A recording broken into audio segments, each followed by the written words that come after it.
Hey guys, I'm back here with another UFC prediction video, and I'm just testing out a new audio software.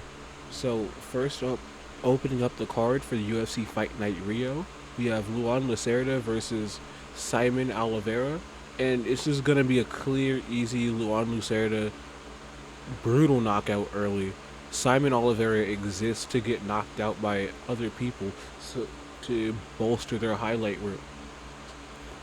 It's nothing more than just feeding Lucera an absolute jobber who has no business being in the UFC. You've seen that Simon Oliveira is not quite UFC caliber, and he's whooped. He's gonna get whooped and put out cold.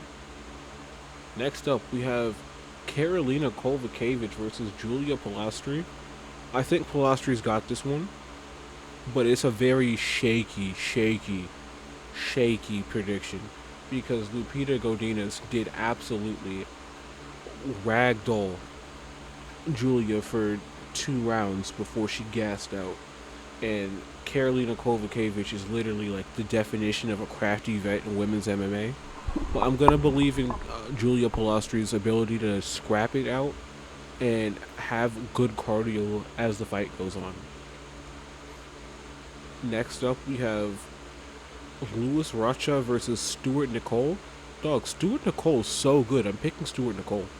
If Jesus Aguilar doesn't have that power guillotine and just absolutely sleep him from guard, which is the first time we've really seen that in a long time, Stuart Nicole was beating the dog shit out of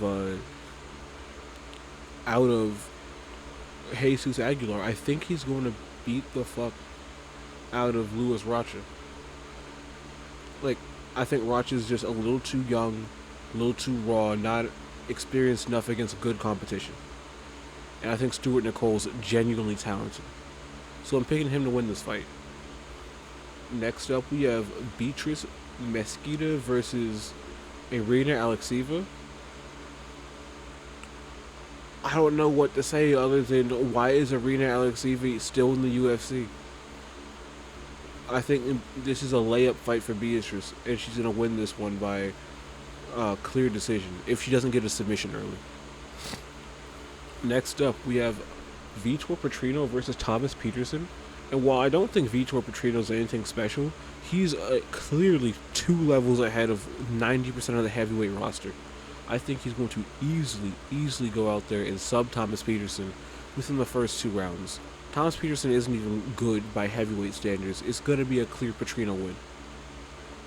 Next up at flyweight, we have Jafel Filho versus Clayton Carpenter.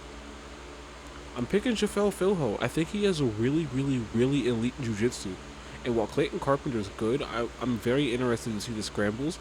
I think Jafel Filho is a little longer, which is really dangerous when you're playing in someone's guard.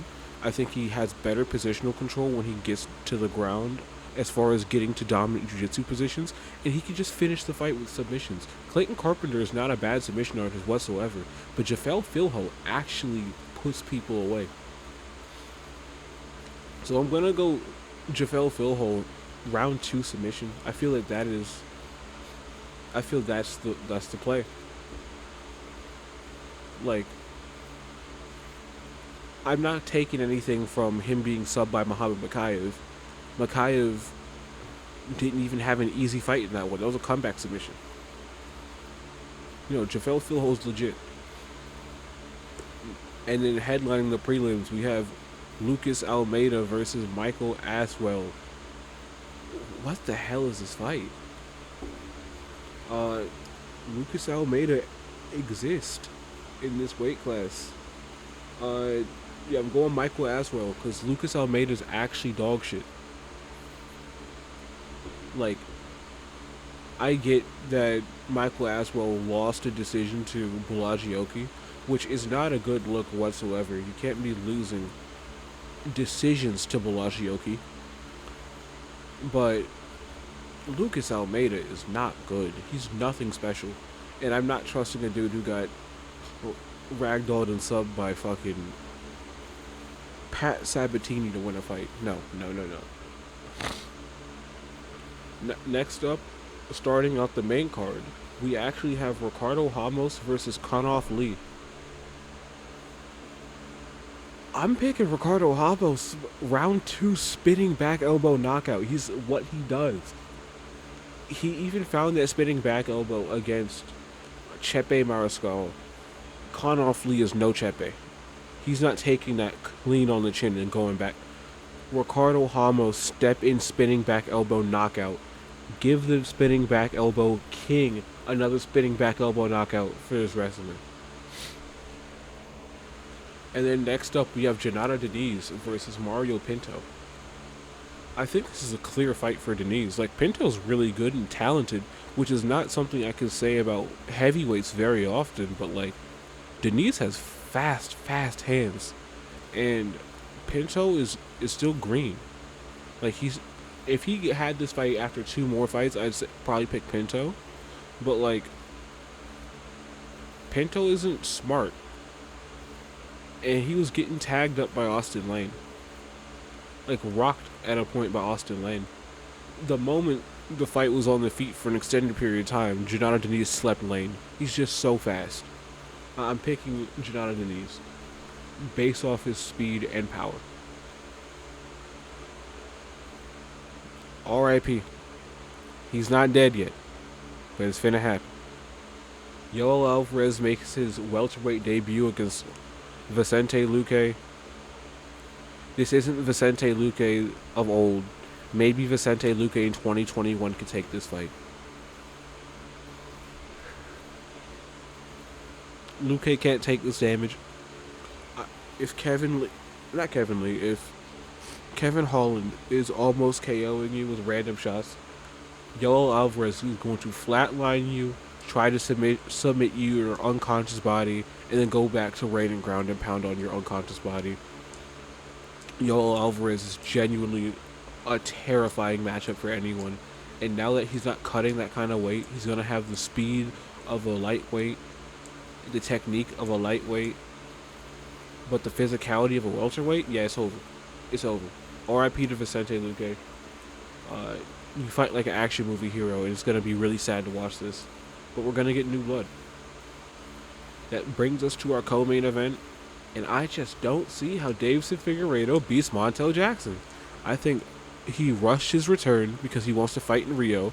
And I think Montel Jackson is going to flatline KO him with a 1-2 down the middle. Like, everything points to Montel Jackson having a coming out party. Because his 1-2 is lightning fast. He's like 7.5 inches longer. He's like 5 inches taller. He's super fast. He's very big. He's really good on the ground.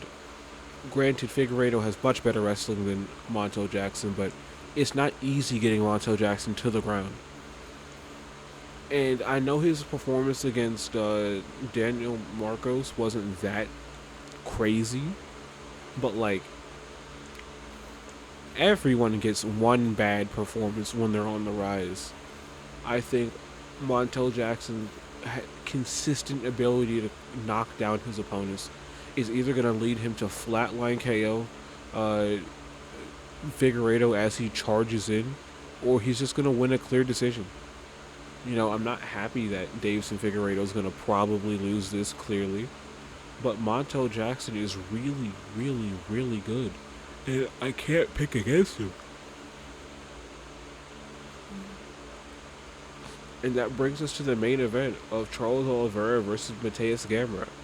Now, I'm picking Oliveira, but this is a scary fight. Mateus Gamrot has an infinite well of cardio, and he will never, ever gas. He just continues to go for it, no matter how bad it is. But he was being pressed on the back foot a lot by Dan Hooker. He is there to be hit. His head movement is lacking. Armin dropped him with a spinning back elbow. I'm just seeing like all the things that happened in his career. He barely, I really mean, he should not have got that decision against Jalen Turner. Jalen Turner was fucking him up. And I think it's going to be a similar situation where Oliveira is a little too long and hits way too fucking hard. Oliveira is going to be tagging him up. 1-2s down the pipe. Knees to the body in the clinch. And those knees to the body just take it out of everybody. I mean, even Islam was recoiling in pain from the amount of force Oliveira generates on that knee. I think Oliveira's going to stop him. But if Oliveira doesn't stop him, and this gets to round 3, round 4, round 5, Gamrot's going to start taking over. High key. Oliveira fights in a way that is not sustainable for a 5-rounder, but he never really needs more than 2 to get you out of there. So I'm going to pick Charles Oliveira. The only real advantage Gamrot has in this fight is he trains at ATT, and Oliveira's been fighting guys from American Top Team for so long that he can just call on Arman Tsarukyan. He can just, who doesn't even train at ATT anymore. Arman Tsarukyan trains in California. He can call on Dustin Poirier, if Dustin Poirier is even in Florida.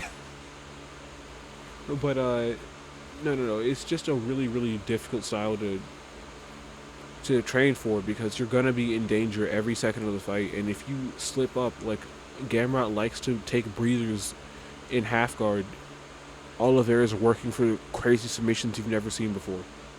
I'm gonna pick Oliveira just because he's so dangerous and has that threat, and Gamrot doesn't have crazy power. Let's be for real. So I'm picking Charles Oliveira to just overwhelm Gamrot and KO him. And that should be all my predictions for UFC Fight Night Rio. I am very excited for this card. And don't forget to like and subscribe.